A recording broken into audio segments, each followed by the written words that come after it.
فصلاه. أولم ير الذين كفروا أن السماوات والأرض كانتا رتقا ففتقناهما، أي ففصلناهما. ثم فصل لنا سبحانه وتعالى وقال: الله الذي خلق السماوات والأرض وما بينهما في 6 أيام.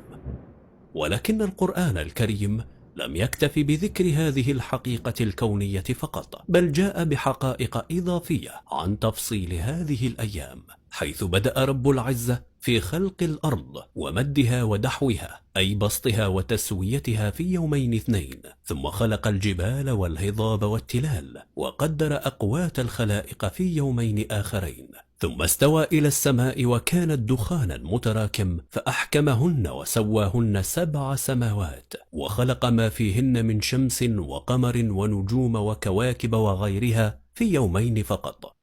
وأوحى في كل سماء أمرها وزينا السماء الدنيا بمصابيح وحفظا، ذلك تقدير العزيز العليم.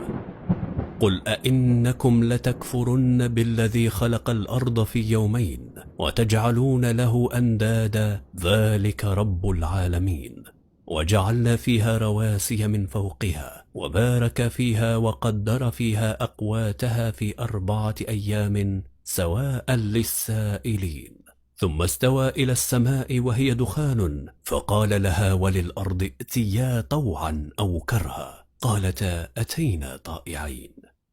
فقضاهن 7 سماوات في يومين.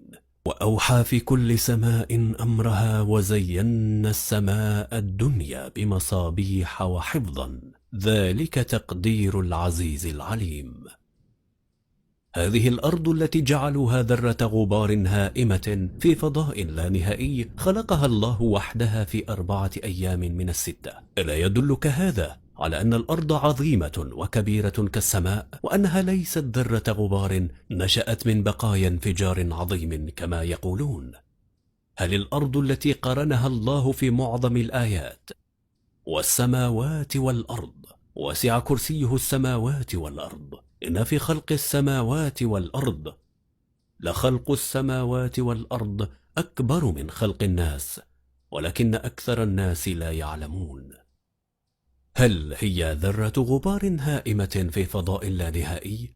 ألا يدلك هذا الاقتران وهذا التماثل على أن الأرض كبيرة وعظيمة كالسماء؟ هل سألت نفسك كيف تكون جنة عرضها السماوات والأرض